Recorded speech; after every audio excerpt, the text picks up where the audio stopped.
le son, s'il vous plaît? Yeah. Ah, ok.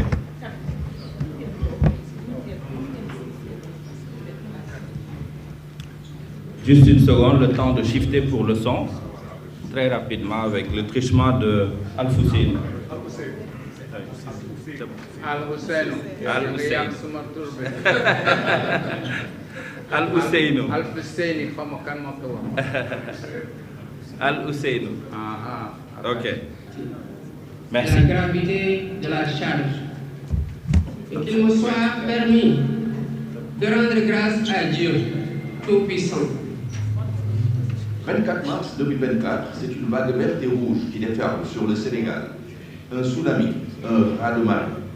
Les Sénégalais ont choisi à plus de 54% le candidat de la coalition Diomaye président au soir d'une élection présidentielle où le suspense n'aura été que de courte durée. Les premières tendances tombent, elles seront irréversibles.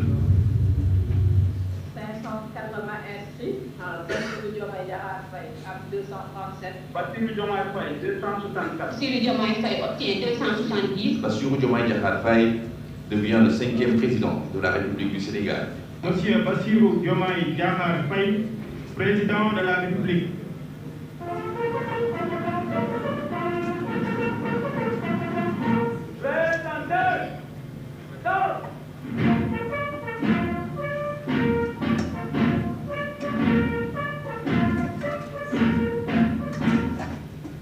Presque partout dans le pays, le ciel ouvre ses vannes un instant, comme pour bénir l'avènement du fils de Diaga Niao à la magistrature suprême.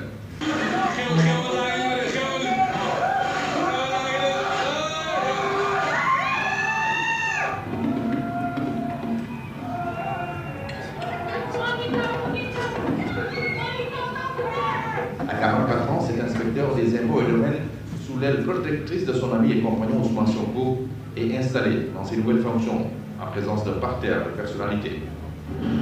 Devant Dieu et devant la nation sénégalaise, je jure de remplir fidèlement la charge de président de la République du Sénégal. Le président sortant lui remet les clés de la maison Sénégal. Dehors, le peuple n'en finit pas de manifester sa joie.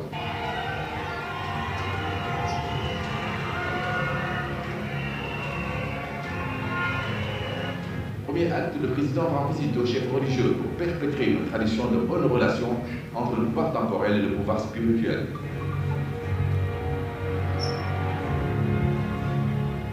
Très vite, Bassirou Diomaye Diakhar Faye, plus jeune président de l'histoire du Sénégal, prend ses marques et habite sa fonction. Son nouvel habit présidentiel lui va bien. À côté de son ami et compagnon Ousmane Sonko, nommé Premier ministre, il imprime la cadence. Le 8 avril 2024, le chef de l'État adresse une lettre aux fonctionnaires et agents de l'administration sénégalaise. L'heure est au Dioub Djoubel Djoubanti sur le sillage du changement systémique décliné lors du premier Conseil des ministres. Pas question pour les nouvelles autorités de bâtir sur les ruines. Il faut déblayer d'abord, faire place nette. Le balai brandi par le président Faye durant toute la campagne électorale en est tout le symbole. Tout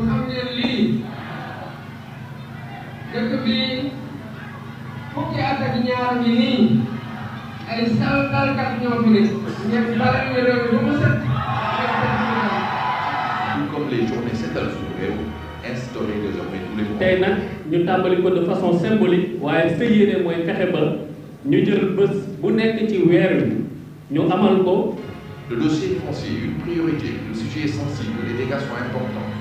En Conseil des ministres, le président décide de l'arrêt de tous les chantiers sur le domaine public maritime de Dakar à Saint-Louis.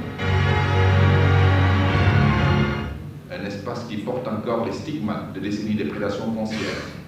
La corniche ouest est particulièrement concernée, la plage de Anse-Bernard aussi, ou plutôt ce qu'il en reste. En déplacement sur ces lieux, le Premier ministre annonce un plan d'urgence. domaine public maritime nag bul laal lu tudd même procédure yi nga koy jaar pour déclasser ko sax compliqué boo xam ne waroo ko mën a laal bu doon sax ci titre état la nekk bu doon dañ ko déclasser bu nekk titre état waaye xam nga ni lii desee Sénégalais yi ci ñu mën a am accès à la plage nga war ko mën a bàyyi Sénégalais yi ndax fii koo fi jox 5000 mètres carrés dafa mel ni jox nga ko 10 milliards. Déjà dans l'opposition, Ousmane Sonko n'avait cessé de dénoncer le bradage foncier et l'occupation illégale du domaine public maritime. Et gis ngeen li fi xew lii c'est le plus à présenter di ko nag ñaar de ci moom mooy ñun amuñu ci droit lii lépp new fi woon il y a quelques mois en arrière new fi woon waaye ñun nañ ko accaparé yëpp. Quelques jours plus tôt, c'est le président Bassirou Diomaye Diakhar Faye qui effectue une visite surprise à Bourgade. Le président constate l'ampleur des dégâts sur ce site morcelé et déjà cédé à des dignitaires de l'ancien régime. Les habitants spoliés l'avaient interpellé dès son élection pour faire la lumière sur ce qu'il qualifie de scandale foncier du siècle. Sans céder à la tyrannie du temps, le duo Diomaye Sonko déroule. Les décisions s'enchaînent dans un souci de transparence et répondent aux attentes des populations. La liste des navires autorisés à pêcher dans les eaux sous juridiction sénégalaise est rendue publique. Les ressources halieutiques sont une ressource nationale. Et quand on dit la nation, tout le monde appartient à la nation. Donc tout le monde a le droit à l'information. Donc c'est dans ce cadre-là, effectivement, que nous l'avons publié. En une semaine, le gouvernement éponge une dette de 40 milliards de francs CFA dus aux opérateurs privés stockeurs au titre des campagnes agricoles 2021-2022, 2022-2023. La DRFJ fait sa mue et annonce un renouveau dans le financement de l'entrepreneuriat des femmes et des jeunes.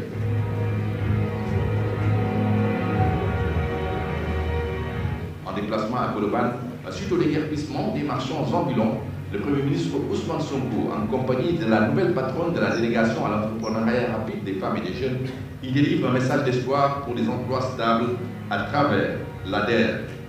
La DRFJ qui pilote de nombreux projets financés notamment par la Banque africaine de développement, dont le PAVI, le projet d'appui et de valorisation des initiatives entrepreneuriales.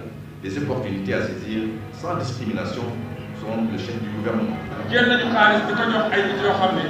Parce que ay nit la rek musuñoo liggéey waaye bi nga xam ne jàng na liggéey xam na li muy liggéey commencé woon na liggéey dem jàppale ko kooku ko jox financement lu war a mën a def moo tax nañ leen recevoir waa DER nañ leen recevoir madame Aïda Mbodj na leen recevoir ngeen ko waxtaan ak ñu xool dañuy jàppale aussi ci ay financement gannaaw solution boobu jox nañ ko def ci ay place yu ngeen war a toog liggéey ñu gën a rafetee di masawu libéré yi di masawu commerçant yi waaye di masawu mairie ak administration pour leen gën a leen sant le sera pareil.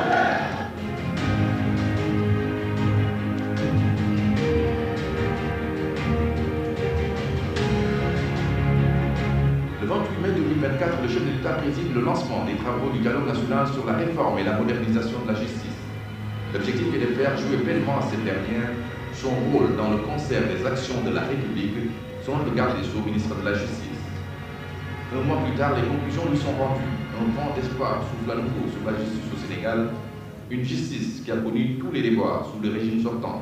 La mise en norme des lieux de détention, l'africanisation des symboles de la justice, l'encadrement des pratiques illégales comme le retour de parquet, la refonte du code pénal et du code de procédure pénale afin d'en extraire les dispositions abusives et arbitraires seront au cœur de mes préoccupations. Mais comme le dit l'adage, on ne vit pas que d'amour et d'eau fraîche. Les nouvelles autorités sont attendues sur des dossiers sociaux brûlants, l'emploi des jeunes, la baisse des prix des denrées de première nécessité et des intrants agricoles. Comme promis là aussi par le président Faye, les premières mesures tombent. Pour la campagne agricole 2024-2025, une enveloppe record de 120 milliards de francs CFA est injectée. Le prix de l'engrais baisse de 22%, une réduction qui concerne aussi la filière tomate avec une baisse de 19%. L'huile, le riz, le sucre connaissent également une baisse conséquente, mais aussi le pain, malgré une résistance éphémère des meuniers. Au plan diplomatique, les yeux du monde sont braqués sur le Sénégal. Le président Bassirou Diomaye Diakhar Faye accorde la priorité aux pays voisins. La Mauritanie, la Gambie, le Mali, la Côte d'Ivoire, le Ghana, le Burkina Faso et le Nigeria lui déroulent le tapis rouge.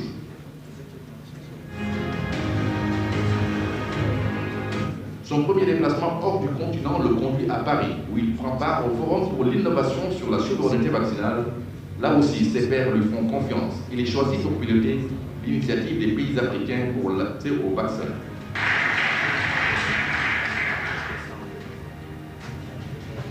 Bien que l'Afrique représente environ 20% de la population mondiale, son industrie de vaccins fournit à peine 0,25% de l'offre mondiale.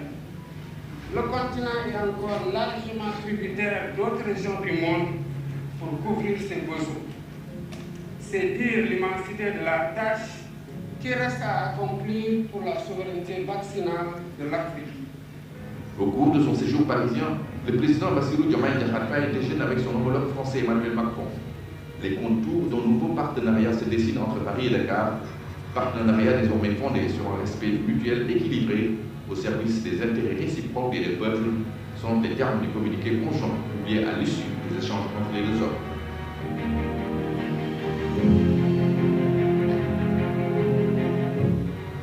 Dans l'espace sous-régional, l'avenir de la CEDEAO est au cœur des préoccupations suite au retrait des pays de l'Alliance du Sahel de l'institution sous-régionale. Le Mali, le Burkina Faso et le Niger font désormais bande à part dans une nouvelle entité. Présent au dernier sommet à Abuja le 7 juillet 2024, le président Faye est choisi comme médiateur avec les pays de l'AES en compagnie du président togolais Faure Gnassingbé. Une nouvelle marque de confiance pour le président sénégalais qui porte encore plus haut le flambeau de la diplomatie sénégalaise. Dans son adresse à l'occasion de ce sommet, Bassirou Diomaye Diakhar Faye réitère l'ancrage du Sénégal dans l'institution sous-régionale et plaide pour des réformes profondes. Bassirou Diomaye Diakhar Faye, président de la République du Sénégal, pour les 5 prochaines années, vient de boucler ses 100 premiers jours au pouvoir. Le 5e président de la République est à l'œuvre et s'attaque aux nombreuses priorités, la bonne gouvernance, la lutte contre la corruption, la souveraineté économique et surtout l'emploi des jeunes. Les défis sont importants pour un pays qui vient de faire son entrée dans le cercle restreint des pays producteurs de pétrole. Nous l'avons longtemps cherché, on va dire qu'il est enfin là. Nous y attendons des ressources. Mais les ressources que nous en attendons, c'est des ressources qui doivent être orientées vers le développement d'autres secteurs. Je veux rester lucide et dire que ce qui en sera tiré, quelle que soit la proportion, et nous en attendons une proportion juste par rapport à ce qui est déjà signé et ce que nous pouvons rattraper, que ce sera administré au profit des générations actuelles et des générations futures.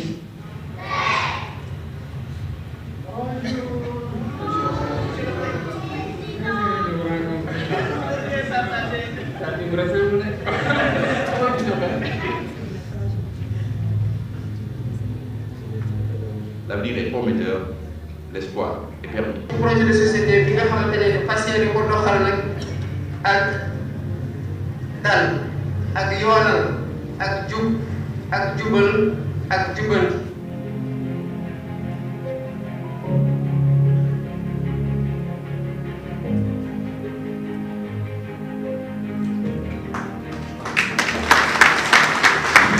Bravo.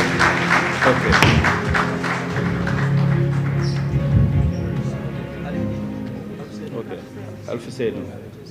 Sorry.